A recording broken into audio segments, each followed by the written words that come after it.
After. So good morning, everybody. I'm Charlie Bengal, CEO of Remax Allegiance and also a Tom Ferry coach. My co-host is, good morning, Amy Lassen out of Remax Properties in Colorado Springs, Mhm. and also Tom Ferry coach. We were hired coming up on 2.5 years ago together. And today we want to talk about listings. And I think the next show we may want to bring in a special guest or two. We can talk about this offline, but I did a mastermind group yesterday, and the conversation was around a very crazy March market. So a year ago, I don't think spring really sprung around here. Certainly not in the city. The market was a little bit slow, Mm, and this March has been very brisk.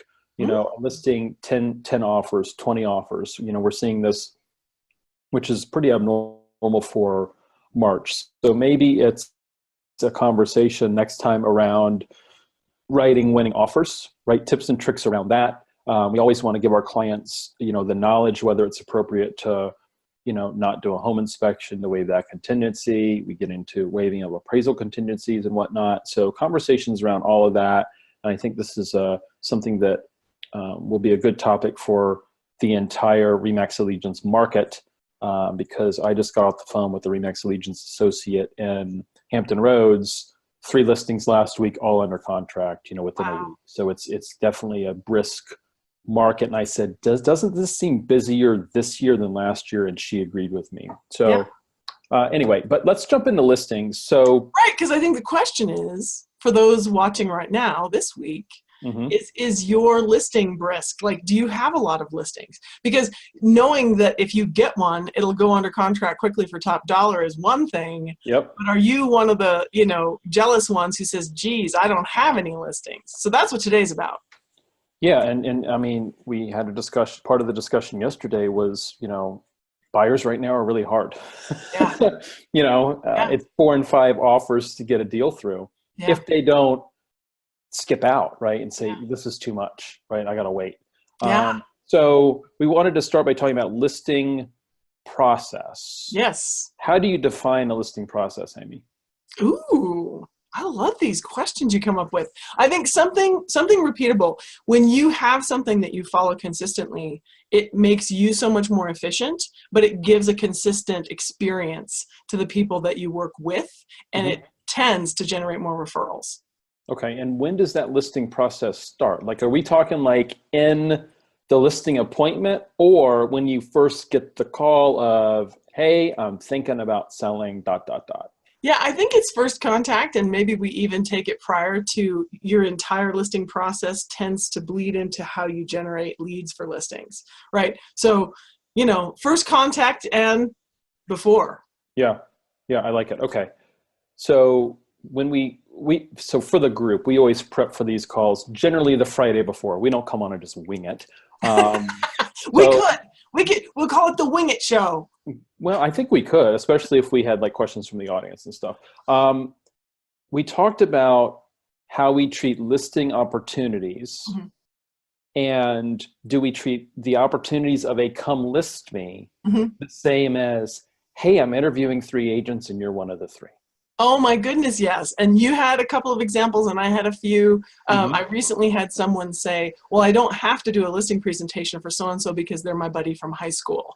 And so I shared with you, can I tell my sister's story? Yes, I think it's very Yeah. pertinent. So I shared with you, I coach and I train the agents at my brokerage that every single time you do a formal process, every single time you educate everyone about what they can expect and what they can expect from you. And then I share this story. My sister is a very accomplished agent, and several years ago, she got the come list me call. Please come sell my house. It wasn't we're thinking of listing. It was we know you personally. Please come Right. look at our house. So she came, she did a really good job of finding out exactly why they were moving and how the husband felt about it and the wife felt about it and what are they going to do with the dogs and, the kids' rooms and when will the stager come and when will the photographer come and just copious notes, Hmm. right? She set the whole thing up. 3 days later, they listed with someone else. And she called and said, what the heck?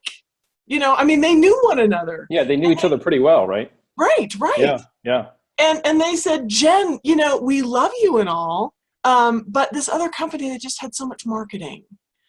And she said to me, Amy, no one has more marketing than me. It didn't occur to me to show her. So I want everyone to take that to heart. Even that come list me call that you think you've got it in the bag, not only is there a chance of losing it, but you're not doing your whole process, your profession, or your client justice to not educate them. And what if you listed your mom's house and you made her sit still for your whole dog and pony show and you blew her mind and she starts bragging about you in her bridge group instead of just loving you because she's your mom? You know? Right. Yes. I just think it's always the right time to do a really formal process and do a good job. Yeah, and I think that discussion dovetails nicely into the listing book that we talk about at Remax Allegiance, right? We have this custom listing book that I designed by basically ripping off and duplicating the best stuff of our competitors and made it our own, right? And it allows our associates to customize certain parts of the book to make it their own. They can customize the whole book if they want, but then sending that in advance. I just think it's so important in the script of, hey, Mr. and Mrs. Seller, I'd love to send you a book about me, my company, and what makes me unique and how I'm going to get your home sold. Will you have a few minutes to review that before we meet? They're probably going to say yes. Fantastic, because when we meet, I want to make it all about you and your needs. Yes. Of course, the differentiator here is most people, they show up with a folder, some loose leaf paper, that's their presentation. Sure. And they throw up Remax all over the seller, or Coldwell Banker, or C21, or Sotheby's, or whoever they're with, and they make it all about themselves and not about the seller. Right. And I think to your point of, you send the listing book ahead of time, whether it's the listing book we designed for the associate or an associate that has their own. Send something ahead of time to differentiate yourself, whether it's a come list me or not. Treat everybody the same and give them the full dog and pony show so they realize the value that they're receiving for what you're asking for in payment. Right. I think the thing that's extraordinary about having a consistent process is that you minimize your own stress. The minute you get the come list me call, the protocol launches and it has steps, right? There you go. The pre-listing email, video packet goes out, right? The reminder call, text, handwritten note, video goes out. All those things happen in order.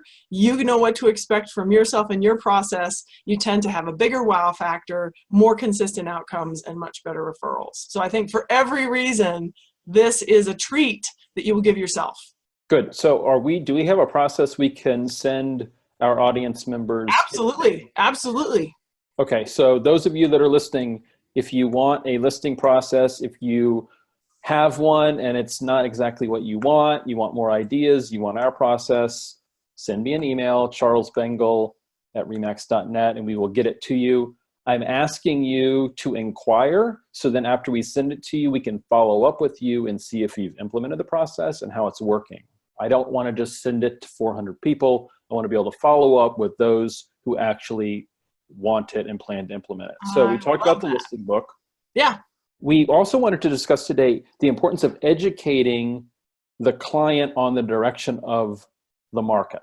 Right. Tell me about that. Well, let's talk about the elements of the whole listing thing, right? What you were saying, you were talking about wearing them out by just spending all the time bragging about yourself.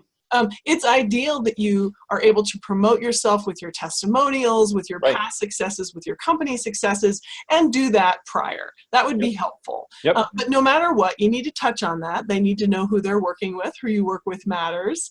But they also need to see that you're a strong marketer, that you have a plan. They want to see the comps, and this is what most of us do. But I think the part that most of us skip, and I think this is the one you're speaking to, is we don't just sort of put the brakes on and just talk about the direction of the market, right? And I think it's because a lot of us, it's like we think we're there for a performance. We're not necessarily there prepared to educate them, right? So falling in love with their house and being all about petting their dog, and we talk about the rapport building things and all that super important. But this is their home, and this is probably their biggest asset. So being able to tell them, here's where the direction of the market has changed. We're seeing multiple offers above full price right now. Here's what the comps show us, but because of these statistics, I think we need to take some chances in this market. I think, I don't know if you sat in on the same mastermind that I did, but I heard this really terrific agent talking about how do you educate your sellers about a changing market. And she's not finding it very easy to nail the price. She's not coming in with 323.5. She Right. doesn't know. The market is moving so fast, and in her market it's actually moving slightly downward. So she comes in and gives the big picture and then tells them the window and says, we're going to do this together. Yep. And there was an agent who says, wait, what happens when they fire you? And she says, that doesn't happen. Right. She does such an extraordinary job of educating them about the process. They don't doubt her competence just because she wasn't able to, pull out the magic 8 ball and get a price. Right. Yeah. So I would say walking them through the stats is a huge, huge benefit to you and to them. And you'll be amazed. So I can hear the objections right now. You'll be amazed at how much they appreciate it if you get good at it. So I had some clients who were both artists, and like true artists. And I'm what we call an artist personality. And I don't know that. What do you think, Charlie? Do the people listening know what that means? You know what the way Tom Ferry calls an artist? They can tell that I'm not an artist. Right. So Charlie's an analytical and I'm an expressive. And Tom Ferry tends to call the expressives the artist. We're the chaos, we're the flashy, chaotic ones. So people like us tend to think that stats are boring. And we assume that our clients will think stats are boring. Like, why would I show them the numbers? They'll hate it. Right. So I went into this listing presentation on a pretty high-end home in a border community where it was between an explosive community, Denver, and Colorado Springs, which was still mild. Yeah. And I was prepared to show them all my marketing. I even printed it out. I had all this stuff, but I had a ton of stats.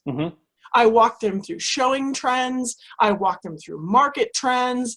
And it took us so long to get through the stats. We really didn't look at anything else, and they were thrilled and they listed with me. And that was a first for me, that I'd ever spent so much time on the numbers. And I will say all three of us would supposedly have been the types to be bored by it. And it was fascinating. It was fascinating. So if you're intimidated, get good at it. We do have a class in the Ramp Up series on stats to know. So look ahead to taking that class if you want to. But reach out to your broker, get good at it. It's great stuff.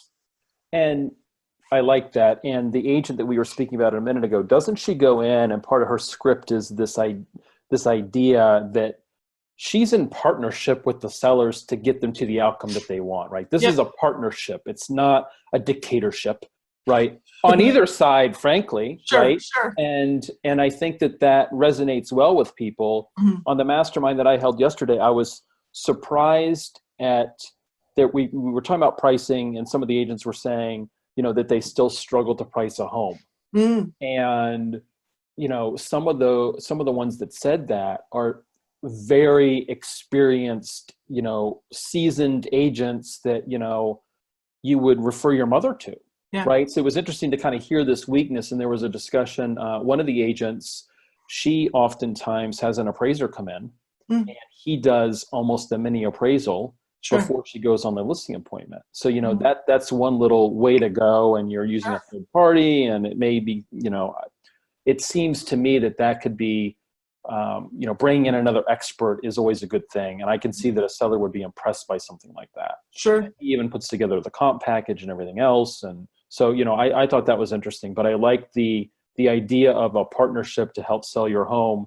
And, we don't have to know everything about everything and always be right, because we're human. And the hope is we're not all going to be replaced by robots in the future, right? Because this is a relationship business, and humans aren't perfect. Sure. And that's not to say that we want to come in way high or way low, but to be able to explain, hey, based on what these comps show, the market is moving so rapidly up, and perhaps in our case, it's going to be hard to figure out exactly where we want to go. Understand if we do end up pricing it a little bit low, the market's going to drive the price through the multiple offers that we're seeing.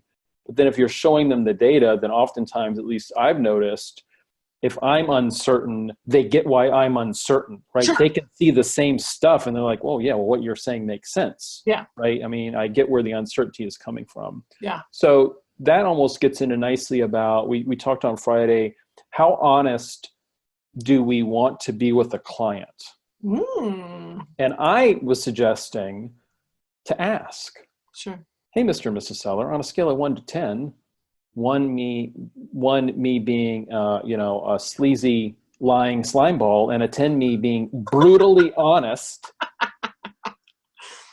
where do you want me to be, right? And if they say a 10, I reminding them about that throughout the process before you come in with the honesty, I think is important. Sure. Right? But we discussed that, and we also discussed taking that and how do you apply that to, and I'd love to hear your comments about what needs to be done to get the home ready to be shown. This dovetails nicely into having a minimum standard for market ready. We all know there's some agents that'll take any listing, sure, priced high, it doesn't show well. There's a big dog who's never in a kennel. It smells like smoke. Why are we taking these listings? Well, because it makes us feel good, and we can go home and tell our spouse, hey, I got a listing today, right? Even though it may never sell.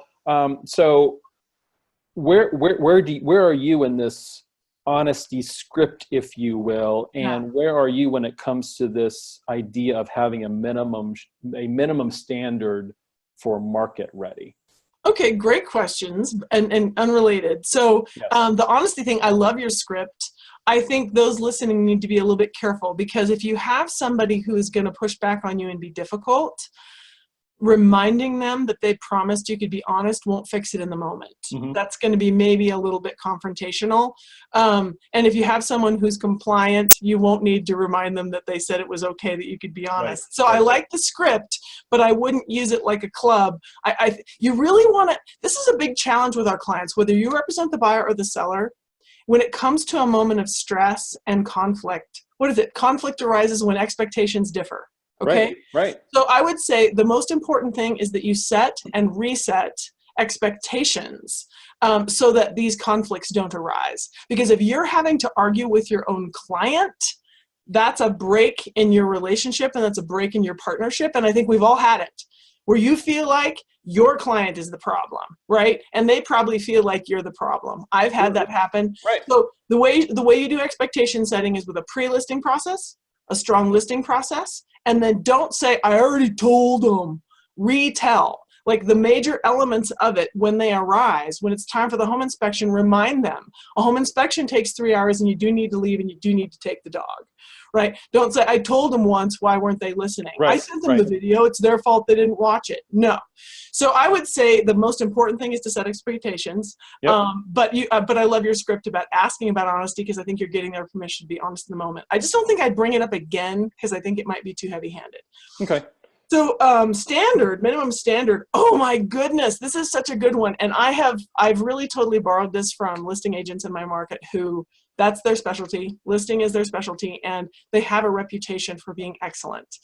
This one lady, she charges top dollar for her service, and if you do not comply, and she's an analytical, but if you do not comply with her standard, then you can choose another agent, and she doesn't care. Like, she won't be sad if you don't list with her. She really doesn't care. And she also won't list if the house doesn't meet her standard. So people flock to her because they know they're going to be told what to do, and it's going to go well. Right. That result is the end result that they're looking for, even if maybe getting there is a little more challenging than, what they may prefer, right? I mean, it's not easy to go through the process of fresh paint and carpet, right? It's a pain in the neck, but if it gets you to the outcome that you want, and that's the way to go, then I think that there's people that are certainly willing to do that. And it comes back to the honesty thing too a bit. Well, and expectations, because you just said, what if it's more challenging than you expected? So I have an agent in my office. He came to me and he said, Amy, I think my stager is losing me clients. And I was fascinated because he and I have the same stager. He said, she comes in and she's so hard on these people, they just get upset. And recently one of them fired me. They just terminated the listing because they were so upset. Yeah. And I said, I think it's our fault, Rick. I said, I think you and I go into the listing presentation, we're so excited about the service we provide, and we say, and we have staging. And we make it sound like it's the Staples easy button. And I said, next time, I think what you need to do is say, there is one thing. I don't know. No, I think we should talk about this. I mean, it's kind of a big deal. Like, give it some portents, right? Say, it's going to be really challenging and it's going to be totally worth it. And tell them how hard staging is and prepare them. Quit saying, and I provide staging and it's on me, so Right. they'll like you. And then the woman comes in and tells them to pack up half their life and to do Right. it quickly. You know, they hate us when you do it that way. So that's the lesson I've learned. I warn them that my stager has made people cry. And they look at me like, are you serious? And I go, yeah. And I'm smiling the whole time. Right. And I say, she's not here to decorate your house. She's here to position everything for photography. So just do what she says and you know, be patient. And I haven't had pushback since. So expectations, right? But as far as what is your standard, weave that in. I provide a staging consultation with every single listing. I make sure that they get the advice. Sometimes they refuse to take it. I recently had a pair of sellers refuse to remove their navy walls. We sold it anyway. Right. But we did get a lot of the other things done.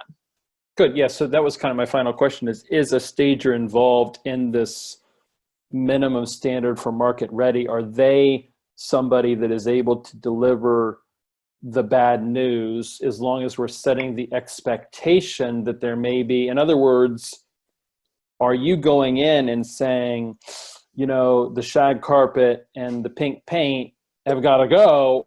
Or is it, hey, my stager's coming over. She's probably going to be very honest with you, right? She's made people cry, but she's really good at what she does. And she helps me get your home sold least amount of time for top dollar, which is, you know, equals less hassle for you. Yeah. So do you get into the, you know, we always talk about, you know, ways to prepare your home for photos and showings and all this and that. How detailed do you get in that on a listing presentation, or are you setting the expectation for the stager and you let the stager kind of be the bad guy? Yeah. Yeah. So I've had it backfire when I was honest, and it was simple. They asked me, what negative feedback do you think we'll get about our house? And I said, well, there's brass throughout and all of the countertops are white, small white tiles. So we might get pushback on that. Yep. And they were so offended, they called my managing broker to tattle that I was a bad agent. Like they were so. Now, had you asked them the honesty question? No. On a scale of 1 to 10? No. So, but because my they would have point been is, like, they would have been like a 4. yeah. But you know, nobody ever says that. No, they won't. You know, just give it to me. Give me a 2, a 10. Exactly. And you tell them, they're like, all that to say, I do lean on the stager. And so here's my script. They'll say, what do you think about this? What do you think about this? Does this have to change? And I'll say, that's a great question.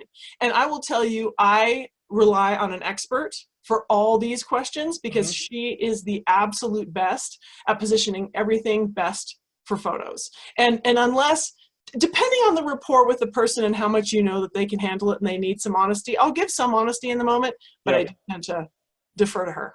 No, I like it.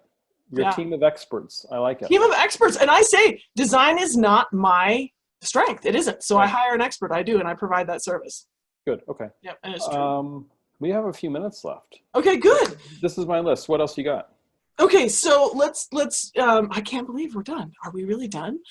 So we maybe never we talk about, well, we're never done. So let's talk about what gets included then. You know, everybody does it slightly differently. I provide a 2-hour staging consultation just with the commission that I charge. That's what I include.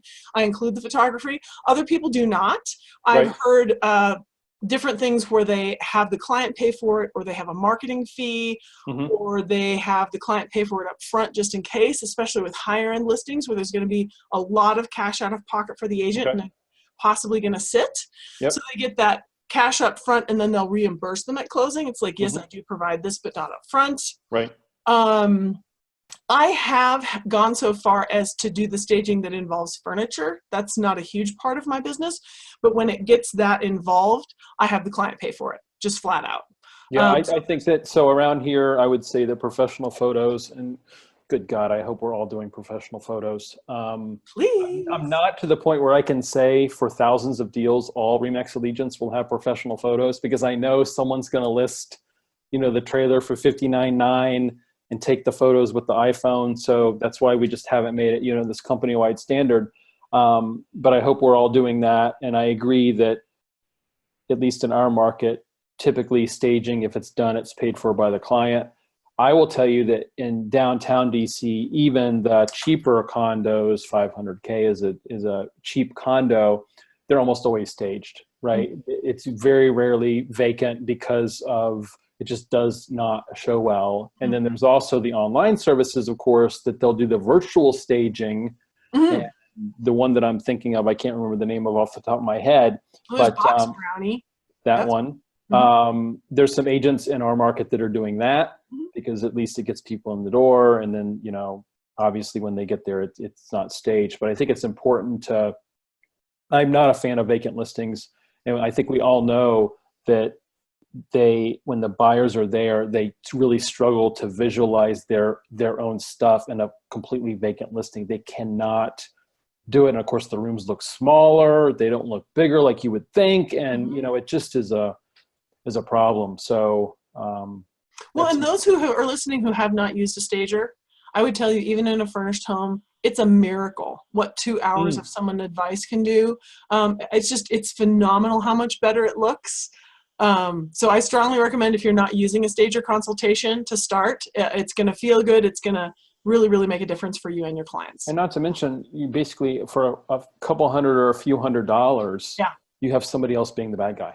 That's true. It's both. And that is worth its price by itself, I would think. So, okay, what now, else? I want to speak to what you said about the trailer, though. You said there's a trailer, just use your iPhone. So here's what I didn't know. Well, and somebody I said they will. Yeah. But for me, it's always professional photos. It's $190. That's just my standard personally, right? That's what I wanted to speak to, is that what we're representing is your standard. Okay. Yep. So when you go into the situation, you look at the house and you say, gosh, does this house warrant X type of marketing? Remind yourself that it's your standard.